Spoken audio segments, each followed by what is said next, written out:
पंडित जी ने राजा नल के खिस्से में जब दमयंती का स्वयंवर करते हैं भीमसेन, सब राजे महाराजे बुला लिए और दमयंती सुबह में आती है, स्वयंवर में आवे है तो बड़े विलक्षण ढंग से जो सुना दृष्टि गोचर करके और देवताओं का पूजन करती है। ये तो माध्यम है, लेकिन माध्यम का संबंध इतना ही होता है कि उसके लक्ष्य को पूरा कर देगा। आड़े पंडित जी ने वो बातें बताई कि अगर हमारी पहले प्राचीन में तो ऐसा था कि हमारी जितनी बहन बेटी है ना, वो किसी भी मंदिर में किसी भी देव की पूजा पाठ में हिस्सा नहीं लिया करती। सिर्फ यज्ञ हवन दान भंडारा आदि करने में वीर मर्द शामिल हुआ करते थे, क्योंकि दोनों मिलकर के शरीर पूरा होता है, ऐसा शास्त्रों का मत है। और विहित कार्य जितने भी हैं वो पुरुष और स्त्री दोनों मिलकर करते हैं, क्योंकि शक्ति और शक्तिवान ये रामायण में भगवान राम ने दिखाई। जब रावण ने जीत करके अयोध्या की तरफ विमान चलता कराया तो विमान आकाश में उड़या। जब भगवान राम ने सीता को दिखाया कि देख मैंने आड़े रावण मारे, आड़े कुंभकर्ण मारे, आड़े फलाना मारे, आड़े रखड़ा मारे, ये उसको आड़े उसको मारे था, आड़े उसको मारे था, तो सीता माता ने कहा कि महाराज आपने, तो वहाँ पर भगवान ने यही दिखाया, यही लक्ष्य दिखाया कि शक्ति के बिना कोई भी कामयाब नहीं है। और औरत पुरुष की एक शक्ति होती है, और वो शक्ति होती है कि इसको जितनी मान्यता दे करके और जितना इसके साथ पवित्र व्यवहार करके दोनों वीर मर्दों का, और जो चाहे वो कर सकते हैं, ऐसी शक्ति हो।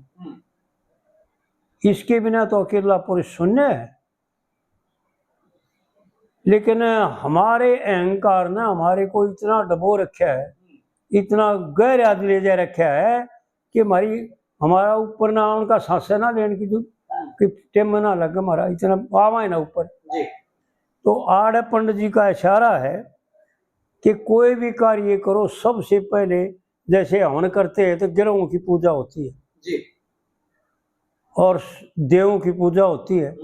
उसके बाद जो सुना जिस कार्य के लिए हवन किया जाए उसके मंत्र होते हैं, उसकी मंत्र बोले जाते हैं, उसकी आहुति दी जाती है।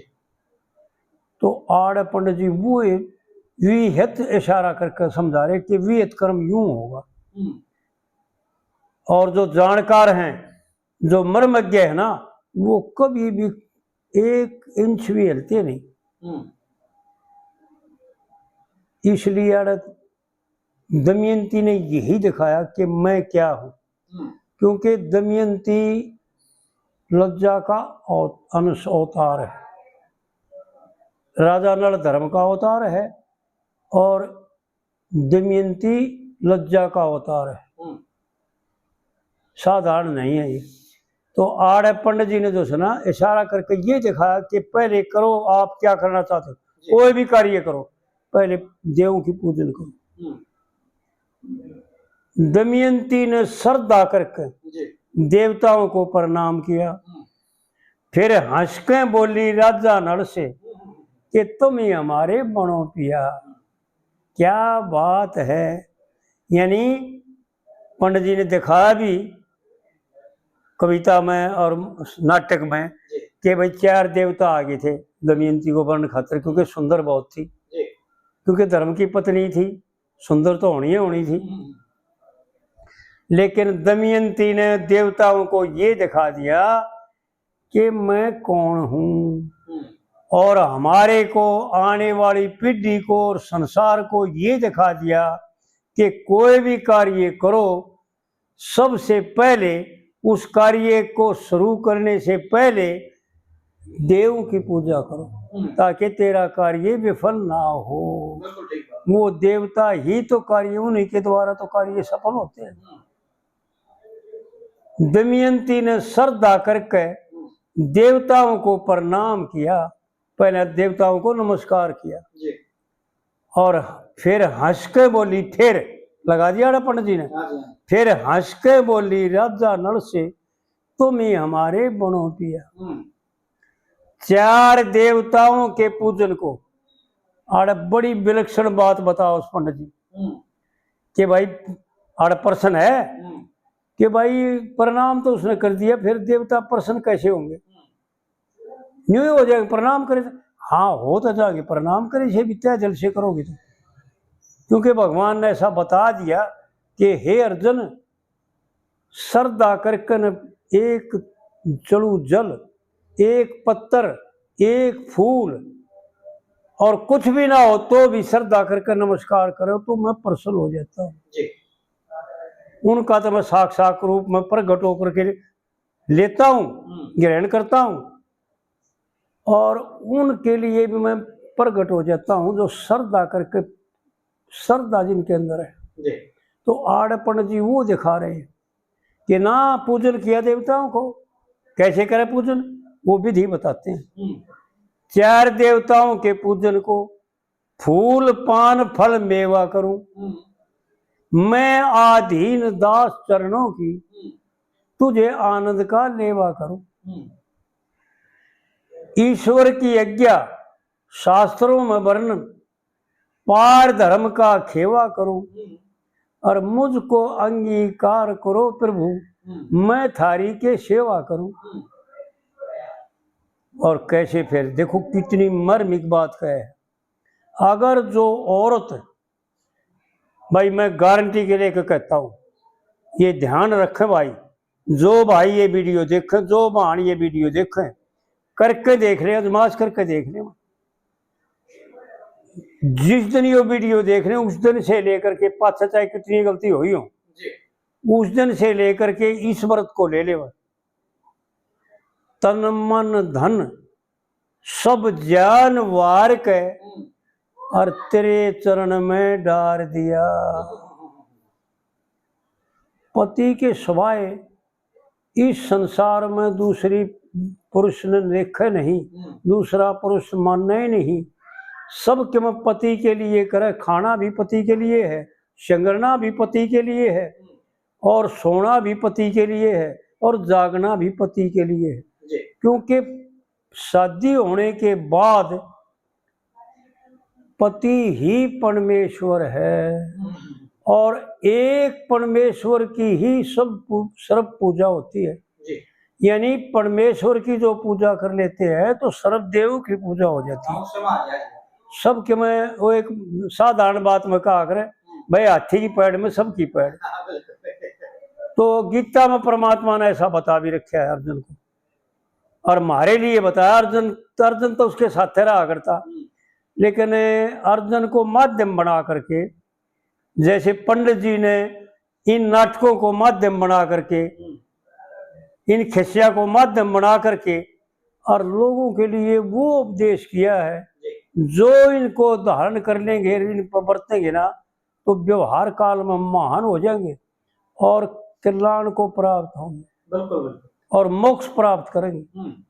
एक मीराबाई के खिस्से की एक कविता कराऊंगा, उसमें यो है बता रखा है, पंडित जी ने बड़े खुलासे ढंग से बता रखा है कि मोक्ष प्राप्त करेंगे और योगियों ने मिलती है वो गति मिलेगी उस औरत ने। तो कहने का मतलब यो है कि मैंने यो वीडियो करा भी था कि औरत का किसी देव की पूजा में कोई अधिकार नहीं है और ना एक करनी चाहिए। और ध्यान रखे बहन बेटी, किसी भी देवता की पूजा करने जाने की कोई जरूरत नहीं, लेकिन उसके लिए जो केवल पति को ही परमेश्वर मानती, पति में ही इतनी श्रद्धा हो कि यो ही परमात्मा है और बड़े निश्चय के साथ जो पति की सेवा करे। आड़ पंडित जी ने इस कविता में कितनी सुंदर बातें कही। चार देवताओं के पूजन को पान फूल फल मेवा करूं और मैं आधीन दास चरणों की, तुम्हें आनंद का लेवा करूं। ईश्वर की आज्ञा और शास्त्र में वर्ण पार धर्म का खेवा करूं और मुझको अंगीकार करो प्रभु। परमात्मा कहती है मुझको अंगीकार करो प्रभु, मैं थारी के सेवा करूं। तन मन धन सब ज्ञान वार के, ज्ञान भी, आहा, अगर ऐसा भाव हमारी बाण बेटियां कर रहे, पति के सिवाय इधर उधर नजर ना जाए, तो जो चाहे सो करेंगी संसार में। किसी की हिम्मत नहीं जो उनकी बात न मोड़ दे, उनकी बात न बदल दे। इतनी ताकत आ जाएगी। शक्ति रूप है। या तो अपनी शक्ति ने खो कर न जो वह बन रही है गवारणी, घर घर मांगती बनी है, वह कांजरी बनी रही है। पंजाबी कांजरी ने कहा ना, जो बदमाश वीरबानी है उसने वेशा का नाम कांजरी कहा ना उनकी भाषा में, तो कांजरी बनी रही है। तो नहीं तो वह शक्ति है। तन मन धन सब ज्ञान वार के और थारे चरण में डाल दिया। हंस के बोली राजा नल से तुम ही हमारे बनो। दूसरी कली में फिर क्या बताती है, गजब करके जा रहा है भाई पंडित जी। अब तो मुझको वर लो साजन, सही विश्वास करो मेरा। हनस के मुख से, मना हनस के मुख से जकर सुना, जब से इश्क लग्या तेरा। तेरे ही मिलन की खातर दुनिया में कर दिया बेरा, इसीलिए तो कुंदन पर में आकर सब ने लगा लिया डेरा। तेरे को पति वरण की खातर, यानी राजा नल को समझाती है, क्योंकि राजा नल देवताओं से मिल लिया था, बड़ी बातें बना रखी हैं, यानी व्यवहार दिखा रखा है कि मर्द का क्या फर्ज है। बार बार दमयंती को कहता है कि इन देवता मां तो कोई से को वर ले, पुरुष का वरना ठीक नहीं है भाई। बड़ी विलक्षण कविता बना रखी है कि पुरुष का वर्ण ठीक नहीं, और इन मात कोई से ने भर के दोसना आनंद करिए। बड़ी विलक्षण बातें हैं। लेकिन फिर भी दमयंती कहती है कि ना, ये तो देव हैं, पूज्य है, ये वर्ण के नहीं, इनकी तो अमरोज पूजा बालक पढ़ते लेकर करते रहेंगे जब तक शरीर में प्राण रहेंगे, जब तक शरीर का पति तो तुम है बनोगे।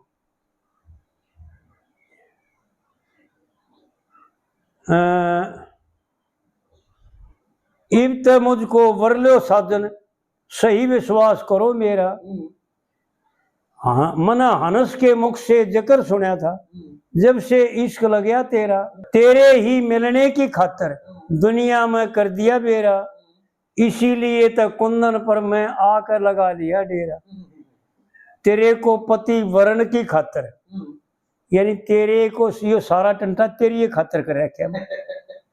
तेरे को पति वरण की खातर सब राजाओं को बुला लिया। हंस के बोली राजा नल से तुम ही हमारे बनो। एक एक बात वो कह रखी है कि कविता नहीं, मनोरंजन नहीं है, बर्तन की चीज है। यूं कह सके इन जीवन में बरतो, महान बन जाओगे। और फिर महान के बाद इस शरीर में रहोगे जब तक, तो महान कहलाओगे। और शरीर त्यागने के बाद परमात्मा से मोक्ष प्राप्त करोगे, स्वर्ग में जाओगे। अगर उस भाव से करोगे तो स्वर्ग में जाओगे, अगर निष्काम भाव से कर लिया तो मोक्ष में जाओगे। ये दो बातें हैं, दूसरी गति नहीं, तीसरी गति नहीं। बड़ी विलक्षण बात। हनस के कहे हुए वचनों से अब जाओ आप कहाँ टलके, जहर मंगा के खा लूंगी या अग्नि बीच मरूं जल के। पति बनो मैं चरणामृत पीऊं, धोऊं पैर तेरे मल के। नहीं तो एकांत में फांसी खा के आप मरो गढ़ में गल के। किसे न किसे तरह आप मार के खोलूं अपना आप जिया। और हंस के बोली राजा नल से तुम ही हमारे बनो। यानी ये दिखा रहा है, कवि कविता नहीं कर रहा, भजन नहीं बना रहा, मनोरंजन नहीं बना रहा, यूं बता रहा है कि ऐसा कहती है पतिव्रता स्त्री कि तेरे बिना जहर खा लूंगी, अग्नि में जल कर मर जाएंगी, फांसी खा लूंगी, अपनी जान न खोलूंगी किसी तरह न किसी तरह, लेकिन मैं तेरे सिवाय इस सृष्टि में रह नहीं सकती, इस शरीर में मैं रह नहीं सकती। बड़ी विलक्षण बातें, गाने नहीं है, यानी मजबूत करता है। जैसे हम पूजन जाते हैं ना, ठाकर पूजा करते हैं ना, मंदिर में जाकर के मूर्ति पूजा करते हैं, उससे यू ही लेकर आते हैं कि परमात्मा ऐसे हैं, इस रंग के हैं, ऐसे रूप के हैं, ये लक्षण हैं परमात्मा के, और उनको फिर अपने भीतर में धारण करते हैं, उस मूर्त को भीतर ले जाते हैं, और भीतर हमारे परमात्मा बैठे हृदय में। ऐसा शास्त्रों का मत है और सबका कथन है कि हृदय में परमात्मा का वास है, तो उसी वक्त साक्षात्कार हो जाता है। इसी प्रकार यार ये दिखा रहा है कि तेरा उसी वक्त सर्व पापों का नाश हो जाएगा। और फिर चौथी कली में पंडित जी ने बड़े विलक्षण ढंग से बताया, कड़ुआ बोल कालजे में लग गए, जैसे पन्नी करदपति, और तेरे बिरह में रात दिन रही, पीड़ी पड़गी जर्दपति। क्या बातें कहे हैं। देख, अगर हमारी आजकल की बहन बेटी हो और आजकल के हमारे भाई हो, वो तो उड़े 70 जना नहीं करे, और वह उड़े इतना वो इतना बाल जमे पावे, और फिर वो नहीं कहेंगे मैंने कच्चा भेज दिया था, लेकिन ये बिहारी का आगर है। तो अपने को बांध लिया, यानी दुनिया के ताने वो वर्णन कर रहा है कि दुनिया कुछ भी कहेगी और मेरा क्या हाल होगा, और फिर आखिरी लाइन में बताओगा कि क्या होता है, कैसा होता है, क्या होता है, वो कौन होता है वो। कड़ुआ बोल जगर में लग गए, जैसे पन्नी करदपति, और तेरे बिरह में रात दिन रही, पीड़ी पड़गी जर्दपति। और हनस के मुख से वर्ण सुनया हुआ, देख के सीना सरदपति। और जो शरण पड़े की रक्षा कर दे, क्या बात कही से। देख आखिरी लाइन में, जो शरण पड़े की रक्षा कर दे, वो सच्चा मर्दपति हो से सच्चा मर्दपति। इन दुखा ते दूर होण ने, लक्ष्मी चंद्रट राम सिया। क्या बात है। यानी भगवान पर भरोसा करके और तेरा बाल भी बांका नहीं होगा, ऐसे बनो जैसा आखिरी लाइन कही। तू तो उस पत्नी को यूं समझ के यह तेरी शरण में है, अपनी जान देकर भी इसकी रक्षा करे, और इसके लिए अपने प्राण भी चले जाएं तो कोई बड़ी बात ना। लेकिन औरत का भी ऐसा ही फर्ज है। पंडित जी ने बड़ी मर्मिक बातें कह के जा रहे हैं। भाई बताओ में घाट नहीं गाली, पर भाई मारे कैसा भी नौकरा कोई पाओगा नहीं। हमने भी अनसुनी करने में घाट नहीं गाली। नहीं गुमान रूप धन घर का, और नहीं उछल के चल है, और देखे भीड़ पड़ी में पति के बदले जान देने की साल। मर्द पराया पुरुष बराबर, मर्द पराया बाप बराबर, नहीं कदे दिल हाल है, और मंगता आ जाता पर्दा करके, वो भी मंगते का भी। देख कितनी मर्मिक बात है कि कोई भी अंग पराये पुरुष को नहीं दिखना चाहिए। अगर दिख जाता है कोई भी अंग स्त्री का पराये पुरुष ने, तो उसका पाप लगता है। और वो पाप क्या करता है, हमारे भाई बहन जानते नहीं। वो पाप यो काम करता है कि जीवन में टोटे रहते, खान का पीवन का, घर में लड़ाई झगड़े, पति के साथ लड़ाई झगड़ा, किसी से ना स्वभाव मरना, यानी स्वभाव में चरचरापन आ जाना, उन पापों का प्रभाव है। और पति भरत धर्म भ्रष्ट हो जाना। बिल्कुल ठीक बात। बड़ी मर्मिक बात है। मंगता आ जाता पर्दा करके भीख जरूरी गल है, क्योंकि मंगता के जाने टोटा नफा और घर के धन घने कम ने। मैं पति भरता वीर सदन जान सो धर्म के सामने। क्या बात है पंडित जी की। भाई गायक तो बहुत हुए, और भाई गावनिया ने गजब करके जा रहे, एक तो एक ने बढ़िया गा रखे, पर पंडित जी ने गाया नहीं। शास्त्र में जो बात है ना कि गाना यानी वर्जित है, गाना बकना वर्जित है, गाना वर्जित है। पंडित जी ने भी शास्त्र का अनुमोदन किया और शास्त्र को ग्रहण कर शास्त्र में ही बरत्या, गाया नहीं, लेकिन भाई प्रवचन किया, उपदेश किया। और प्रवचन और उपदेश करना वर्जित नहीं है, बल्कि आदेश है परमात्मा का। नारद भगवान ने मांग रखा है परमात्मा से। जब भगवान ने 10 पुत्र उत्पन्न करे मन के द्वारा, तो सबसे पहले नारद से पूछा, नारद बड़ा था उनमें, कि नारद ने पूछा पिता हमने क्या करना है, बोलो क्या आदेश आपका। तो भगवान ने कहा बेटा सृष्टि चलाओ, सृष्टि बढ़ाओ, यानी संतान उत्पन्न करो शादी मन के द्वारा। तो नारद बोले महाराज एक काम करो ना, मेरे को यो कामना दे करके मैं और कुछ चाहता हूँ। कि क्या चाहते हो बोलो। कि मैं महाराज इनको ज्ञान का उपदेश कर दूंगा, ज्ञान समझा दूंगा इन्हें, और ये संतान उत्पन्न ये कर लेंगे। तो भगवान का आदेश है कि हाँ ठीक है ऐसा ही कर। तो हमारे को परमात्मा का आदेश है कि ज्ञान का उपदेश करने में पाप नहीं, बहुत बड़ा पुण्य है। जीवों का कल्याण होगा तो उसका परमार्थ आपको मिलेगा। इसी को कहते हैं परमार्थ को हो पर स्वार्थ को, इसी को कहते हैं। एक स्वार्थ होता है, एक परमार्थ होता है, ये परमार्थ है। पंडित जी ने गाया नहीं, उपदेश किया। एक एक बात अनमोल है।